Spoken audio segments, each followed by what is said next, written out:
a grabar.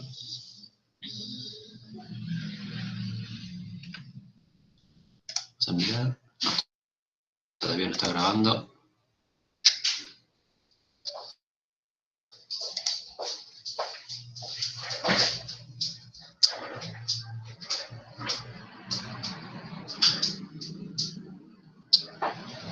Es medio lento el tema hoy.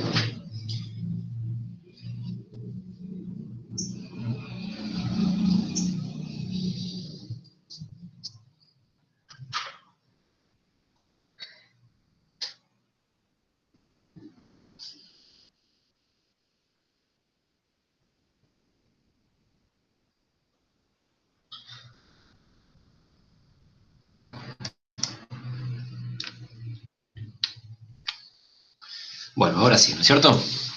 Bien, vamos a arrancar entonces, como yo les contaba recién, con sistema respiratorio, que en realidad con este sistema, habiendo visto cardiovascular y circulatorio y todo lo que tiene que ver con la sangre, vamos a empezar a ver cómo se interrelacionan estos aparatos, sistemas, que tienen a su cargo el mantenimiento del medio interno. En algún punto uno recuerda el sistema respiratorio como el mero sistema que se ocupaba de la respiración. Vamos a decir entonces, más que de respiración, vamos a hablar de la ventilación, que era justamente el cambio de aire, ¿no?, entre el medio externo y el medio interno.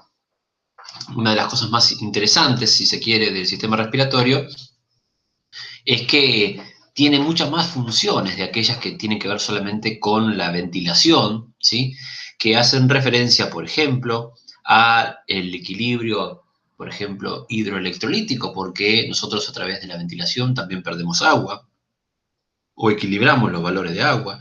También tiene mucho que ver con la cuestión del equilibrio ácido-base. Nosotros podemos manejar el pH de la sangre gracias a dos mecanismos que tienen que ver con la acidosis y la alcalosis respiratoria, contrarrestando los valores de acidosis o alcalosis metabólica. Entonces, de esa manera podemos nivelar los valores de pH de la sangre a través del sistema respiratorio.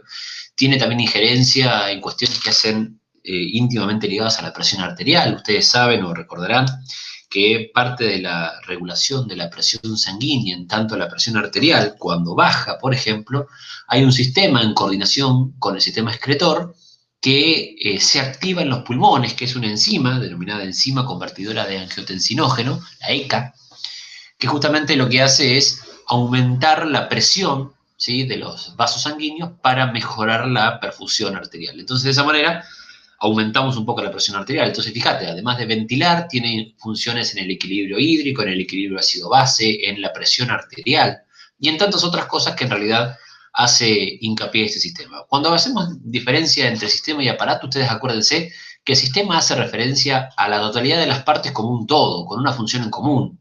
Como yo siempre digo, aquí estamos en un sistema, ustedes son una parte y yo soy otra, tenemos el objetivo de aprender y enseñar, o enseñar y aprender. El aparato es como una consecución de partes que se quedan sin fisiología. Entonces a mí me gusta hablar siempre de sistemas por esta cuestión. El sistema respiratorio en realidad se compone, si se quiere, de dos grandes partes, lo que tiene que ver con las vías aéreas superiores, eso que vemos ahí en rojo, y las vías aéreas inferiores, que tiene que ver con la tráquea y los pulmones pura y exclusivamente. Bien, ahora vamos a empezar a trabajar un poquito con esto, ¿sí?, que hace referencia a la diferencia que hay entre respiración y ventilación. La respiración es el proceso de respiración celular, y es el que se da en las mitocondrias, aquello que vimos en las primeras clases, cuando hablábamos de respiración aeróbica, hablábamos de glucólisis, del ciclo de Krebs, ustedes se acordarán de eso, que tiene que ver con la producción de energía y que como productos de desecho liberamos dióxido de carbono y agua. Ese dióxido de carbono y esa agua en realidad provienen de los enlaces que presentan la glucosa como fuente de nuestro alimento, que nos permite a nosotros oxidarla para reducir coenzimas y de esa manera obtener energía en forma de ATP.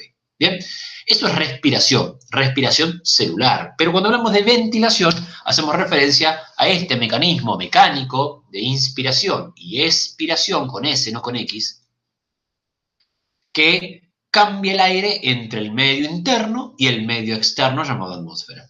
¿Cómo logramos eso? A través de un mecanismo de cambio de presiones, ¿sí?, que nos permite a nosotros hacer una especie de efecto aspiradora. Ustedes acuérdense, el hombre no ha creado nada en esta naturaleza, el hombre copia constantemente la naturaleza, y nosotros la aspiradora que tenemos en casa en realidad es una copia burda de nuestro sistema respiratorio. ¿Bien?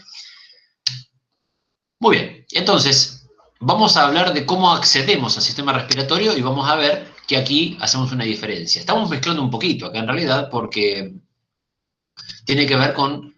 Acá no hace diferencia entre vías superiores e inferiores. Nosotros accedemos al sistema respiratorio, accedemos al medio interno a través de esta cantidad de cosas. La cavidad nasal, la nariz, ¿sí? Las fosas nasales, vamos a llamar nosotros, que se comunica directamente con la faringe, que es esto que está aquí atrás, esto es la faringe, estas son las fosas nasales, esto es la cavidad oral, ¿bien?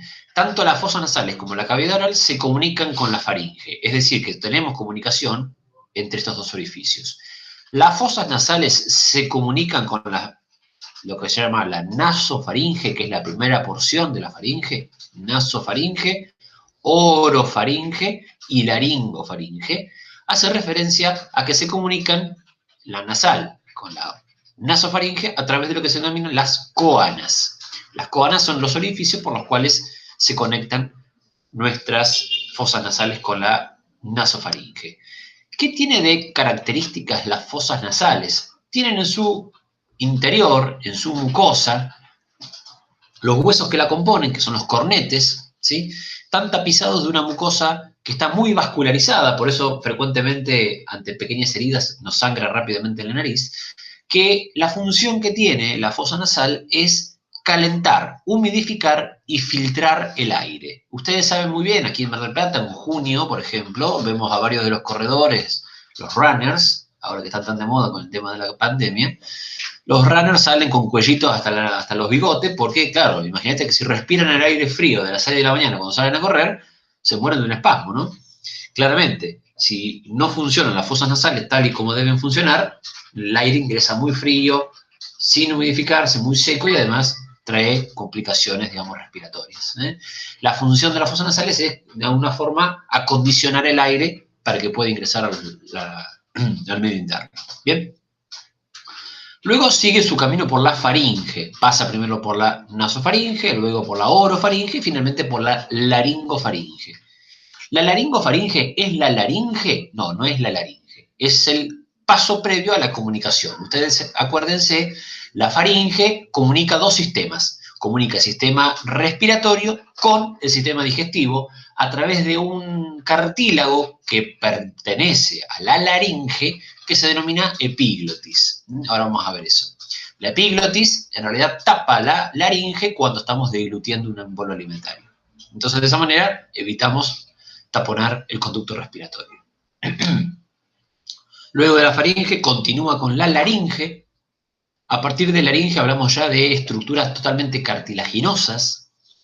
La laringe se continúa con la tráquea y finalmente la tráquea se bifurca en dos bronquios primarios. ¿Bien? ¿Qué función tiene la laringe? Ahora vamos a nombrar un poquito, pero particularmente es el órgano de paso de aire y de la fonación. Nosotros recuerden que en la laringe se encuentran las cuerdas vocales y su nombre se lo indica, justamente es aquellos que nos permiten a nosotros hacer los sonidos denominados guturales, los que vienen de la garganta, de ahí viene. ¿Sí? A, E, I, O, U son los sonidos que pueden provocar la vibración de las cuerdas vocales. ¿Bien? Naturalmente el lenguaje, el idioma, es algo mucho más enriquecido y complejo, más allá de los sonidos guturales. Bien, órgano esencial, aquel que no puede faltar, que si falta no tenemos sistema respiratorio, los pulmones. Dos pulmones, uno a cada lado, dentro de cada una de las cavidades subpleurales, ¿bien? Pleural izquierda y derecha. Acuérdense que los pulmones en su particularidad, fíjense allí, cuando yo veo esta foto, veo que el pulmón izquierdo tiene una diferencia en cuanto al pulmón derecho, que es que tiene solamente dos lóbulos, a diferencia del derecho que tiene tres. ¿A qué se hace referencia? Habíamos visto en la clase pasada que el corazón, lo veo aquí, fíjense que lo veo por contraposición, lo estoy viendo en este lugar. El ventrículo izquierdo y parte del atrio izquierdo ocupan parte del pulmón izquierdo, entonces es ligeramente más chico y eso justamente se debe a la presencia del corazón. ¿Qué particularidad tienen los pulmones? Son órganos muy friables, vamos a decir no que sean fríos, sino que son muy frágiles. Están compuestos de un tejido que es un tejido parenquimal y esquemático, que puntualmente lo que hace es estar lleno de lo que se denominan los alvéolos pulmonares. Y los alvéolos pulmonares en realidad son un tipo de tejido epitelial que permite el contacto de los gases con la capa capilar, digamos, de los capilares sanguíneos. Bien. En algún punto es donde se da la función más importante, que es la hematosis. La hematosis, con H, ese intercambio gaseoso de los pulmones con el medio interno. Es el órgano respiratorio, digamos, por excelencia, ¿no? Vamos a hacer ahora después una... Entonces, vías respiratorias altas, alguna bibliografía dice que va hasta la tráquea, otros dicen que va hasta la laringe, bueno, depende. Yo concuerdo con que corresponde hasta la tráquea, y fosas nasales dentro de la nariz, la faringe, la laringe y la tráquea son, entonces, las vías aéreas superiores o altas, ¿bien?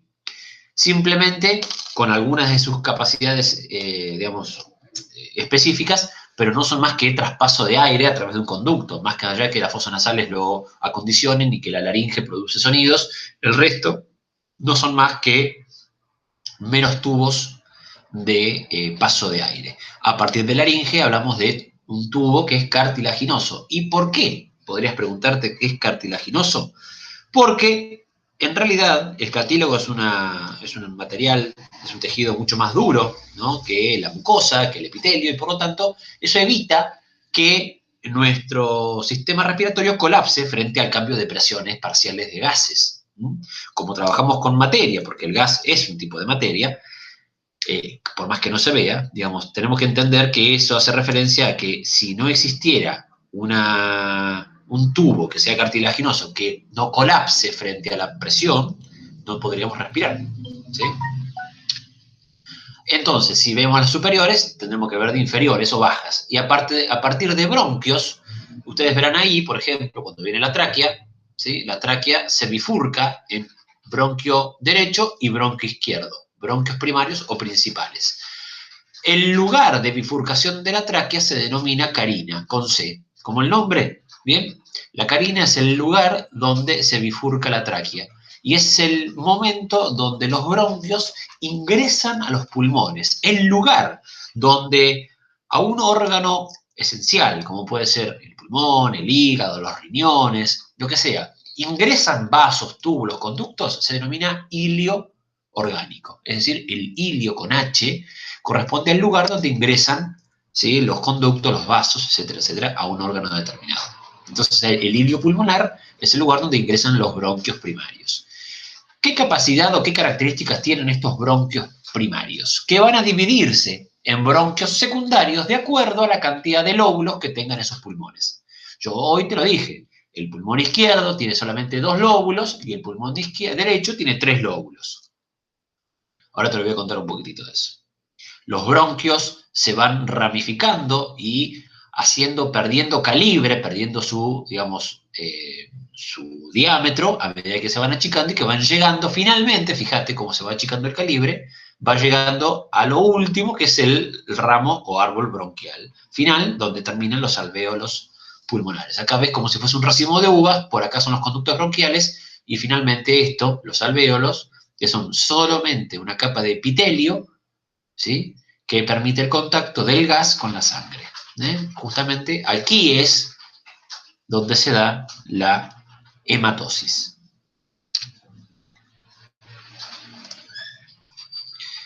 Bien. Esto ya lo hemos visto, ya lo hemos hablado. Una cosa interesante, que me parece que estaría bueno que lo conversemos, que tiene que ver con las fosas nasales y hace referencia a las cavidades paranasales, ¿sí?, que hacen referencia, digamos, directa a lo que tiene que ver con el sonido. Los senos, ¿sí?, los senos paranasales, así se denominan, tienen que ver con formaciones huecas que se dan en algunos de nuestros huesos, por ejemplo, el seno frontal o en los malares, ¿sí? Nosotros tenemos huesos que en su estructura interna tienen huecos y eso permite hacer como caja de resonancia.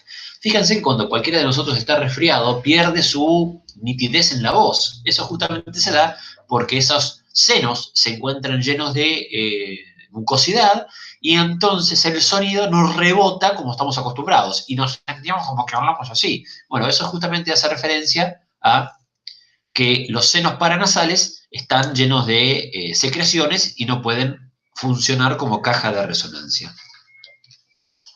Les voy a mostrar un poquitito, ahí están los senos paranasales, justamente esos que están en colores, el frontal, los de los cornetes y los de los molares.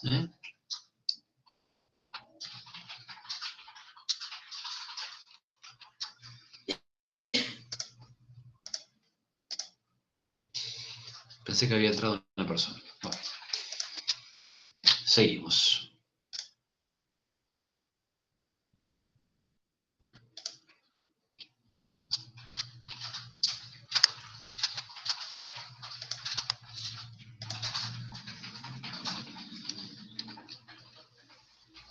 La faringe simplemente entonces es un órgano de conexión. Ahí vemos perfectamente cómo se conecta, fíjate, la orofaringe a través de, con las coanas, el ingreso a las fosas nasales, y con los istmos de las fauces aquí con la cavidad oral. La faringe, órgano de conexión con el sistema digestivo por acá, opa, se me fue, y respiratorio en la parte anterior.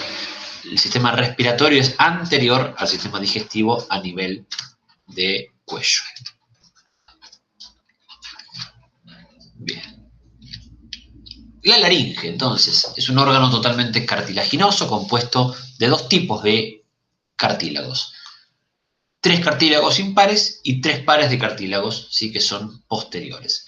Los cartílagos impares son anteriores, son el cartílago cricoides, el cartílago tiroides, ¿sí? Y la epiglotis. Son 3 cartílagos impares que dan lugar a la parte anterior de la tráquea y sus ligamentos. Aquí es donde se deposita, por ejemplo, la nuez de Adán, ¿sí? Esta formación anatómica es la que justamente da la famosa nuez de Adán, más desarrollada en los hombres por acción de la testosterona, por ejemplo. Y en la parte posterior, vamos a ver, que no se ve aquí, no lo tengo más, lo saqué, que son los cartílagos pares, aritenoides, cuneiformes y corniculados, que son las estructuras posteriores que dan lugar a la inserción de las cuerdas vocales. ¿Bien? Entonces, ¿qué es la fonación? La fonación, ahí ven las cuerdas vocales, es la vibración por el paso de aire de estas membranas que dan sonidos, sonidos vocales, claramente. El idioma, como yo les decía hoy, en realidad es un complemento, ¿sí? De sonidos guturales, la participación de los dientes, los labios, la boca, las cavidades nasales.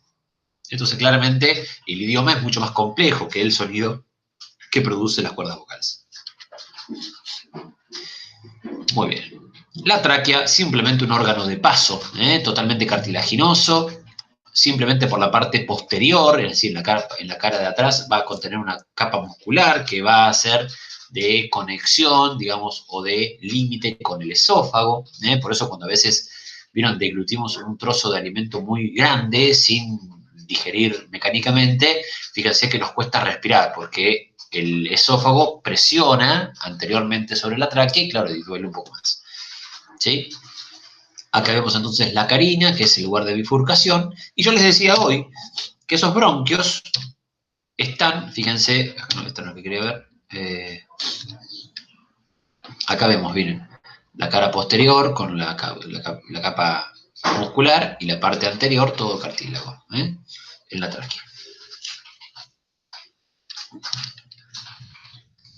Los bronquios en particular se van a bifurcar, ¿sí? En primarios, que son solamente 2, y los secundarios de acuerdo a la cantidad de lóbulos que tenga ese pulmón. Por ejemplo, el pulmón izquierdo, como tiene 2 lóbulos, un lóbulo superior y un lóbulo inferior, por la presencia del corazón, solamente vamos a encontrar 2, ¿sí? Bronquios secundarios, digamos, más importantes. Después veremos terciarios a medida que se va ramificando y achicando el calibre. Y en el caso del pulmón derecho vamos a tener 3 bronquios secundarios más importantes o madres, ¿sí? Que dan lugar al lóbulo derecho, al lóbulo medio y al lóbulo inferior, ¿sí? Perdón, lóbulo superior, medio e inferior. Bien. ¿Qué característica tiene nuestro epitelio a nivel respiratorio? Bueno, en principio, como nosotros tenemos gran capacidad de filtración, vamos a decir que una de las características del sistema respiratorio es que posee un epitelio pseudoestratificado ciliado, ¿sí?, que le permite barrer las impurezas a medida que se van depositando sobre la mucosa de las fosas nasales, de la faringe, de la laringe, etcétera, etcétera, etcétera. A su vez, todo el tejido respiratorio está muy, digamos, completo con lo que se denominan las células caliciformes que producen moco. El moco que nosotros conocemos es una secreción de mucoproteínas que en realidad favorece a que las partículas extrañas, los patógenos, etcétera, etcétera, queden depositados allí y puedan expectorarse. De esa manera disminuimos la llegada de estos patógenos, de estas impurezas al medio interno. A medida que avanzamos vamos a encontrar un epitelio cúbico y finalmente a nivel de alvéolo pulmonar vamos a encontrar un epitelio bien plano y simple, justamente porque tenemos que permitir la hematosis, el intercambio de gases. Si yo necesito pasar por acá, no es lo mismo que pasar por acá, que pasar por acá, que pasar por acá. En esta última imagen será mucho más fácil difundir oxígeno y dióxido de carbono que por acá, ¿sí? A esto hace referencia la existencia en el alvéolo pulmonar de epitelio plano simple, o escamoso simple. Naturalmente, todo el sistema respiratorio se ubica en la caja torácica, los pulmones en las subcavidades pleurales, eso es importante que quede claro. Bien.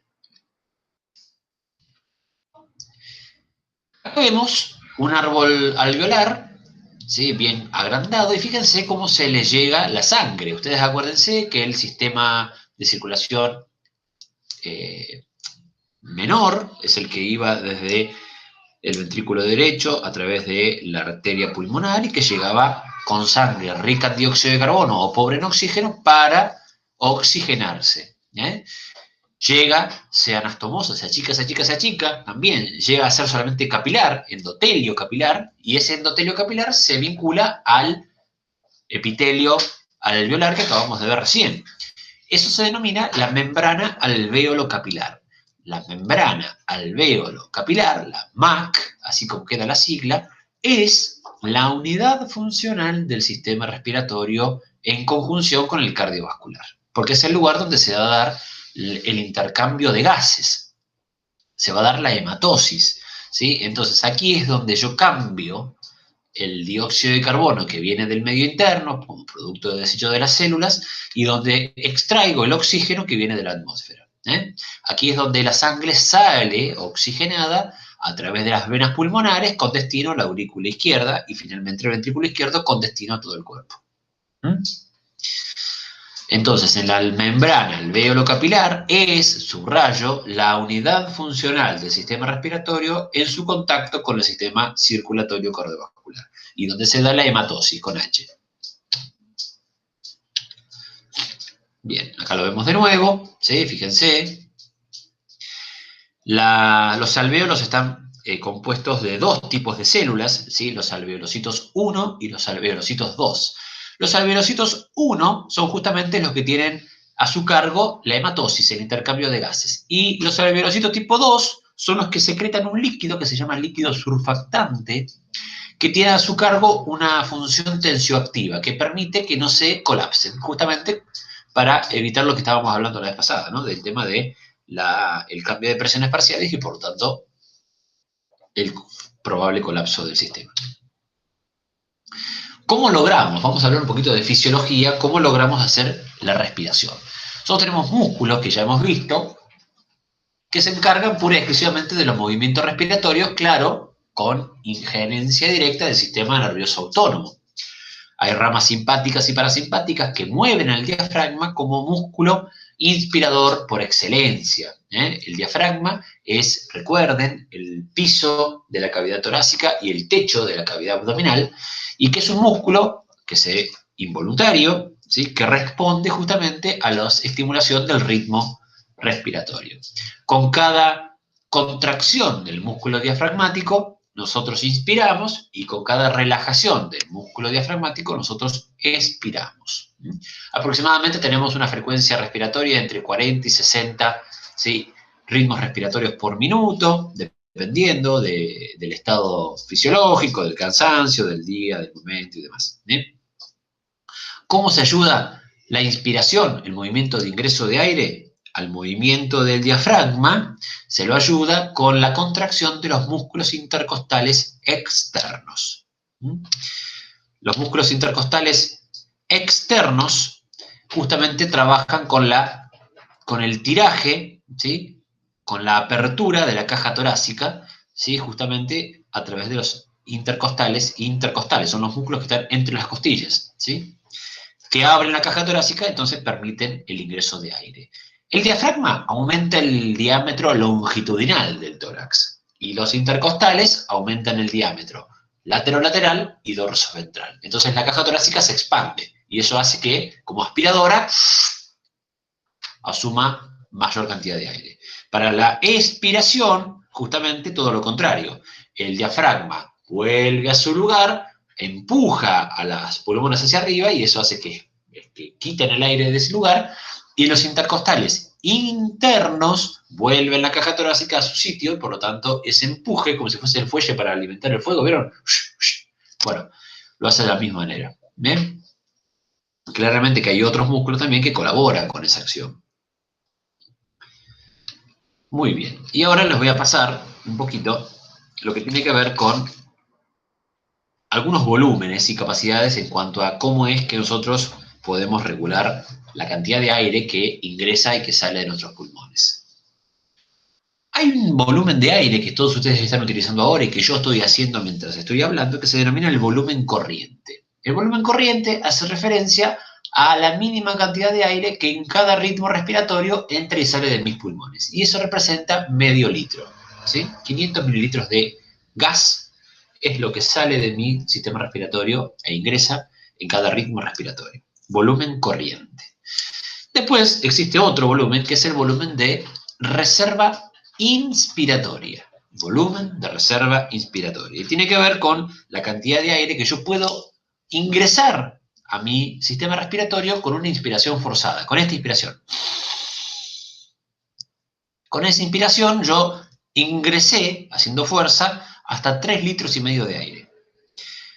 Existe también un volumen de reserva expiratoria. Un volumen de reserva expiratoria que hace referencia a la cantidad de aire que yo puedo quitar de mi sistema respiratorio luego de una expiración forzada. Saco todo el aire que tengo, me quedo sin aire, ¿sí? Cuando me quedo sin aire, he quitado del sistema aproximadamente 1,2 litros, 1,5 litros de gas. Después hay un volumen, que es un volumen que se denomina volumen residual funcional, que es un volumen que permanece en nuestras vías respiratorias para evitar justamente, digamos, que siempre haya aire, ¿no? en ese lugar, y que es aproximadamente de 1 litro, 1,2 litros. Y finalmente hay un volumen muy pequeño, que es el volumen que se denomina el espacio muerto, que es el volumen de aire que nunca participa de nada, ni de la hematosis ni del intercambio, que está presente allí para evitar el colapso. ¿Bien? Esos son los volúmenes, las cantidades de aire que pueden ingresar al sistema o salir del sistema en una determinada cantidad. Después existen lo que se llaman las capacidades, que en realidad son sumatorias.